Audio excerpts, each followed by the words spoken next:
I want to thank the organizers for letting me give this talk. So, the title of the talk is Could the high mass black holes in gravitational wave observations be uh, explained by lensing? So, I want to apologize in advance. The pace could be too much for some people. So, gravitational waves are ripples in space-time produced by accelerating and gravitating compact objects.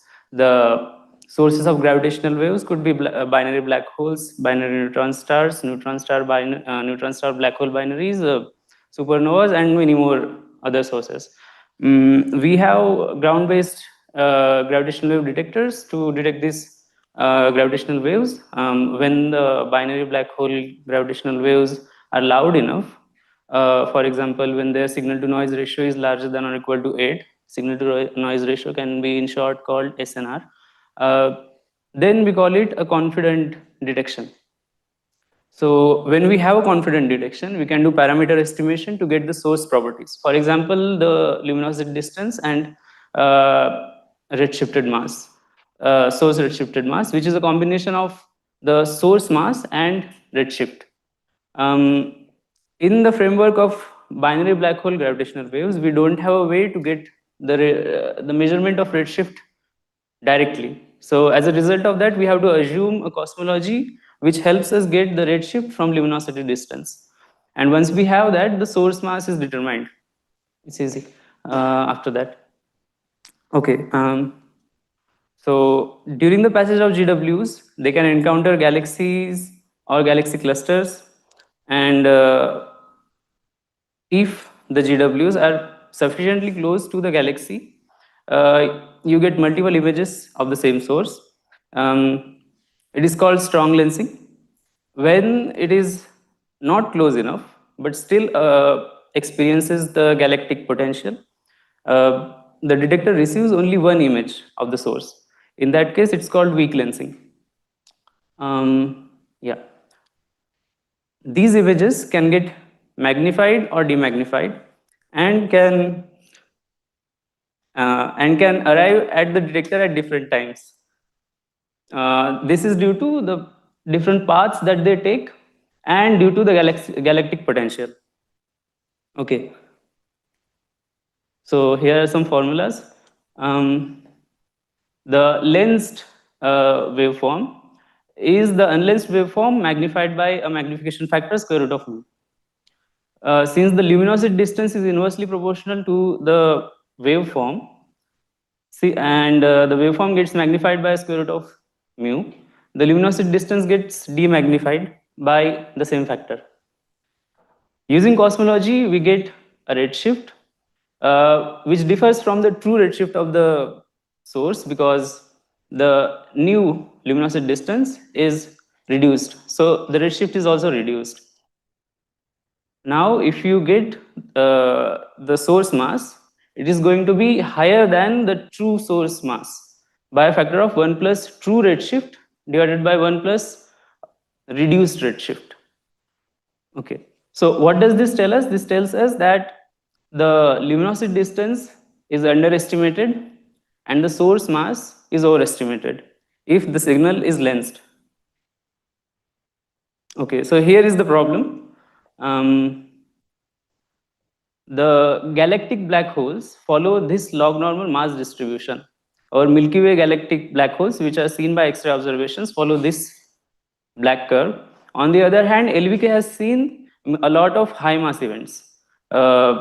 This black curve peaks at around 8 solar mass and dies down at around 20 solar mass, but we have observations from GW sources which are as high, as massive as 80 solar masses. So clearly these two distributions are inconsistent with each other, and astronomers were surprised by this inconsistency. The conventional explanation for the high mass black holes is that they are remnants of high mass stars in low metallicity environments. But some of the people named Broders, Diego, and Smoot argue, BDS in short, argue that this high mass events could be an artifact of lensing magnification. So remember, lensing magnification underestimates the distance and overestimates the black hole masses. So BDS proposed BDS model, which involves a galactic black hole mass distribution, log normal mass distribution, and a rate of binary black hole mergers, which is given by this formula. It is parameterized by two parameters, A1 and TH. So these two things.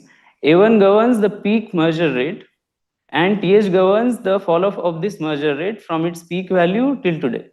So Z is a proxy for distance, 0 means close to us, and higher value means away from us. BDS argue that A1 equal to 30,000 and TH equal to 1.25 produces the GW observations, GW black hole mass distribution.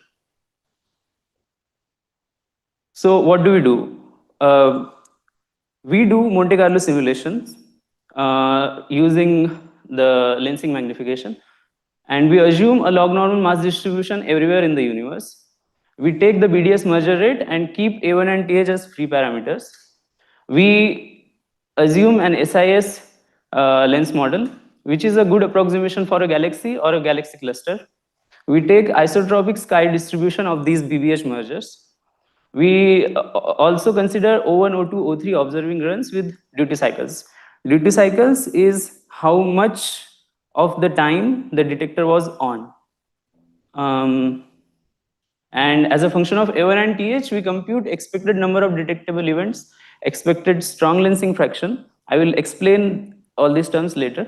We compute redshifted total mass and biased luminosity distance distribution and stochastic gravitational background SNR, and constrain this parameter space using these observables.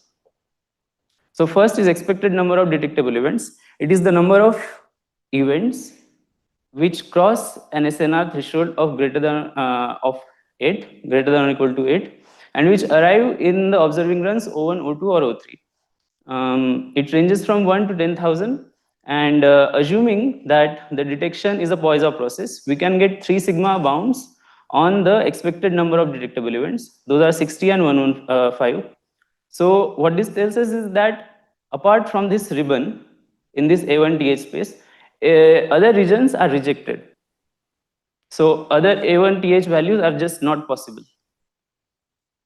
Then expected strong lensing fraction is the ratio of the number of detected strongly lensed events by the total number of detected events.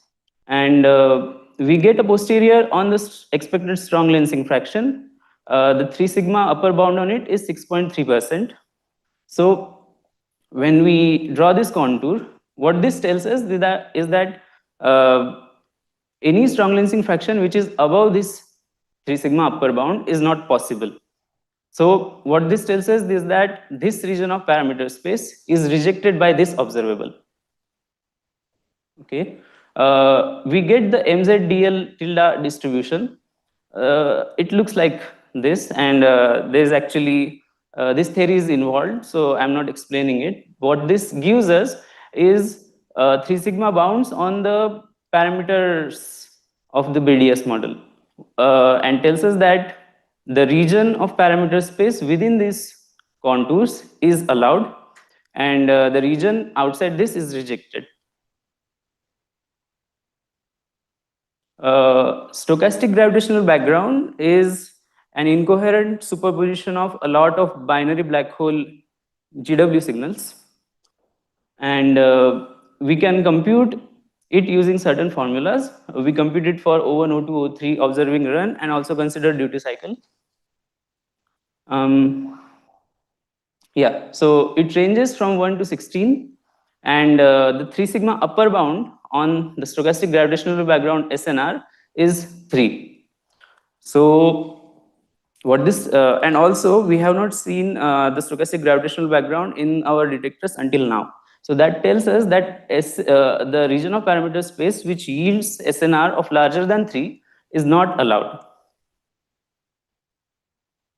So finally, here the colored regions show allowed regions in the against the corresponding observables. So for example, yellow is the ribbon allowed by the number of detectable events and so on. So we see that in this A1th space there is no region which satisfies all these criteria. So as a result of that, we can safely say that BDS model is internally consistent as far as observables until O3 observing run is considered. So yeah, this is the summary. LVK observations revealed more high mass black holes than those seen in galactic X-ray binaries. BDS invoked gravitational lensing magnification to explain observed high mass black holes and proposed a merger rate model. We checked the consistency of this model against various observations. We find that lensing magnification cannot account for observed high masses and points to an intrinsically massive black hole population. So, yeah, I think this gives the right summary, but we can go back and check here. So, the assumptions were that we assumed a log normal mass distribution and we had a merger rate. So, if this setting cannot reproduce the current observables, then that means one of the assumptions is wrong here. So since we checked for a lot of rate of mergers and other things are standard, the assumption that the underlying black hole mass distribution is log normal, we can safely say that it is wrong. The underlying black hole mass distribution has to have massive black holes. Yeah, thank you. Ritesh, then question.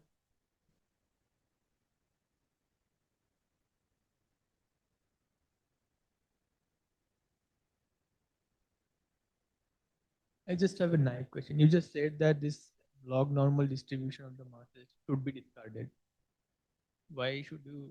I mean, Yeah, let so us actually uh, take that. this is the log normal mass distribution, the black one, and these are GW observations. Yeah, so of course it's not the right choice. So you see, the thing is, lensing can make some masses appear higher than what they are. So it is a legitimate question to ask whether these black holes are strongly lensed events or not.